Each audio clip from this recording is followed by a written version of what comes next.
जय हिंद दोस्तों, welcome to strategic view point. आज हम बात करने वाले 9 डैश लाइन के बारे में।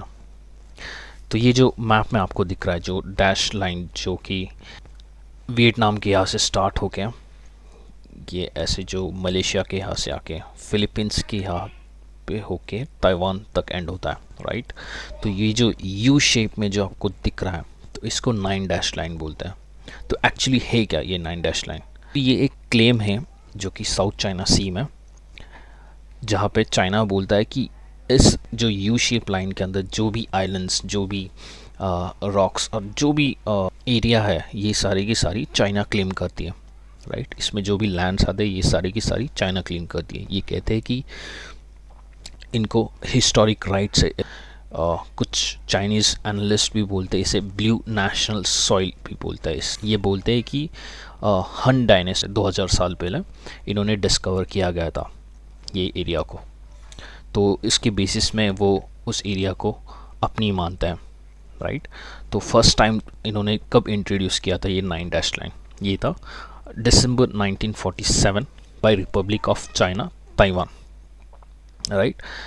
उसके बाद इसको फॉलोअप किया गया था बीजिंग की गवर्नमेंट, जो करंट गवर्नमेंट है, जिसको कहते हैं people Republic of China, right.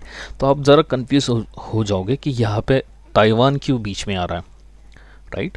Actually ये जो यहाँ की जो गवर्नमेंट थी, जो रिपब्लिक ऑफ चाइना थी, ये पहले रूल करती थी चाइना को, मेनलैंड चाइना को। उसके बाद after a certain period of time, after 1947, वहाँ पे एक सिविल वॉर हुआ था, जहाँ पे उनको वहाँ से निकल के ताइवान में सेटल होना पड़ा।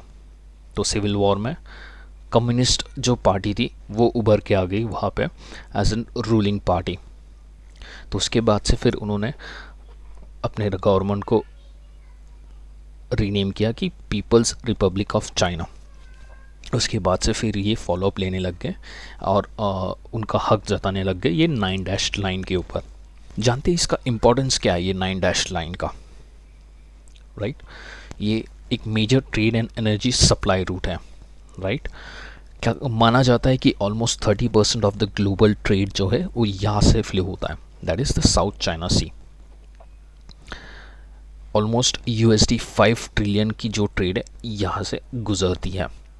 ये ना कि बस चाइना के लिए इम्पोर्टेंट है, ये साउथ कोरिया, जापान और यहाँ पे जो भी नेबरिंग कंट्रीज़ हैं, इन सभी के लिए साउथ चाइना सी वेरी मच इम्पोर्टेंट है।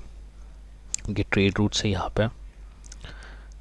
और रही बात, दूसरी इम्पोर्टेंस बात है कि यहाँ पे ऑयल एंड गैस डिपॉजिट का भंडार है, ऐसे बोला जाता है।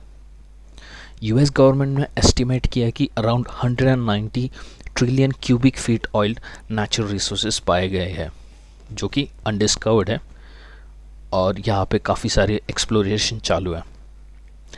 इंडिया का भी यहाँ पे एक्सप्लोरेशन चालू है। इंडिया की ओएनजीसी यहाँ पे वियतनाम के साथ मिलके इस एरिया में एक्सप्लोरेशन, ऑयल एक्सप्लोरेशन कर रही है। तीसरी बड़ी बात है कि मिलिट्री पावर प्रोजेक्शन। चाइना अपने आप को एक ग्लोबल पावर मानता है। वो यूएस को चैलेंज करना चाहता है, वो यूएस को पीछे छोड़ना चाहता है। तो पहली बात, इसके लिए फिर साउथ चाइना सी पे अपना हक जताना, अपना नेवल पावर दिखाना, ये काफ़ी इम्पोर्टेंट है, राइट। तो यहाँ पे वो काफ़ी सारे रडार स्टेशंस आइलैंड्स पर अपना एयर स्ट्रिप्स बना रहा है, जैसे कि स्प्रैटली आइलैंड्स पे बना रहा है। वो काफ़ी सारी आइलैंड्स पे अपना मिलिट्रीज भेज रहा है। ये क्यों कर रहा है? इसका मेन उद्देश्य क्या है? यूएस की काफ़ी सारी यहाँ पे जो एशियन कंट्रीज़ है, राइट, इनके साथ डिफेंस ट्रीटी है। डिफेंस ट्रीटी मतलब कि अगर सपोज मान लो हाइपोथेटिकली कल को जाके अगर जापान के ऊपर कोई आके अटैक करता है, राइट, तो यूएस मानेगा कि वो यूएस के ऊपर अटैक हुआ। यूएस अपनी फोर्सेस भेजेगा जापान को डिफेंड करने के लिए। सिमिलरली यहाँ पे काफ़ी सारे कंट्रीज़ ने यहाँ पे डिफेंस ट्रीटी साइन कर रखी, जैसे कि साउथ कोरिया है, ऑस्ट्रेलिया है, न्यूजीलैंड है। और यहाँ पे एक इम्पॉर्टेंट देश है जो कि फिलीपींस, जिन्होंने यूएस के साथ अपना डिफेंस ट्रीटी साइन कर रखा। और यूएस को चैलेंज करने के लिए मेनली वो अपने रडार स्टेशंस, एयर स्ट्रिप्स सब बना रहा है वहाँ पे, आर्टिफिशियल आइलैंड क्रिएट कर रहा है वहाँ पे। तो माना कि अभी चाइना ने बोल दिया कि ये जगह हमारी है, तो बाकी सारे स्टेट्स जो है, कंट्रीज़ जो है, जो कि वियतनाम, मलेशिया, ब्रूनी, फिलीपींस, क्या इन्होंने मान लिया? नहीं, ऐसा नहीं हुआ। यहाँ पे 2013 में फिलीपींस ने इंटरनेशनल कोर्ट में केस फाइल किया था, राइट। तो इस केस में फिलीपींस के फेवर में काफ़ी सारे पॉइंट्स डिक्लेयर किए गए थे। तो ये रही एक आर्टिकल फ्रॉम द डिप्लोमैट। यहाँ पे कहा गया, international court issues unanimous award in Philippines versus China case on South China Sea. The court award is in Philippines favour on most of the questions, right. तो काफ़ी सारे points के ऊपर debate की गई और almost most of the points के ऊपर फिलीपींस के फेवर में ये वर्डिक्ट सुनाया गया। और ये कोर्ट ने क्लियर कट बोला कि जो चाइना के 9 डैश लाइन है और उनका जो हिस्टोरिकल क्लेम्स है, मतलब कि जो हन डायनेस्टी ने डिस्कवर किया था, इसको कोई लीगल बेसिस नहीं है under the international law.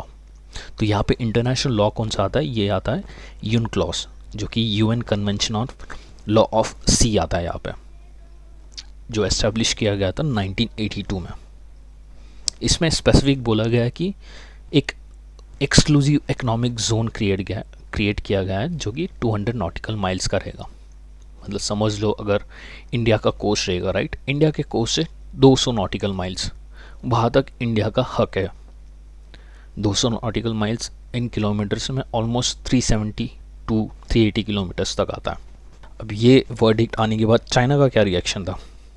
China ने सीधा सीधा इस वर्डिक्ट को रिजेक्ट कर दिया, बोला कि हम मानते ही नहीं है ऐसे वर्डिक्ट को, और यहाँ पे जो इंटरनेशनल लॉज हैं ये साउथ चाइना सी में एप्लीकेबल है ही नहीं।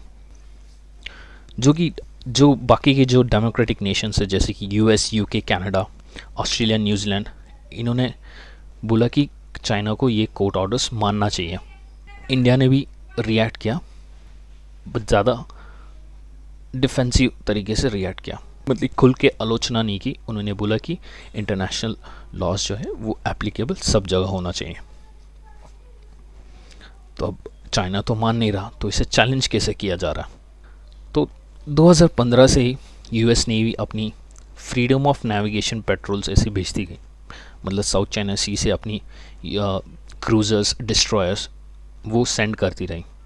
वहाँ पे ना बस पेट्रोलिंग, वहाँ पे एक्सरसाइजेज भी कंडक्ट करती रही विद द नेबरिंग कंट्रीज़, जैसे कि फिलीपींस हो, वियतनाम हो, जापान हो, इनके साथ मिलके एक्सरसाइजेज भी कंडक्ट करने लग गई।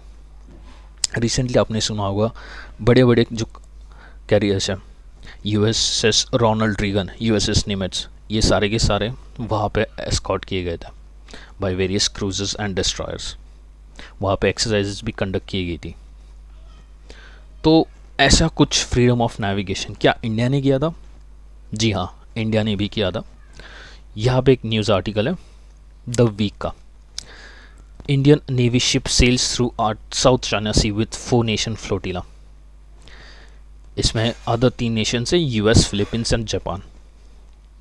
तो इंडिया की कौन सी शिप थी? वो थी आईएनएस कोलकाता, राइट। इन्होंने मैन्यूवर्स किए, मतलब कि पेट्रोल्स के रिवाज है। तो ये फ्यूचर क्या रहेगा इसका?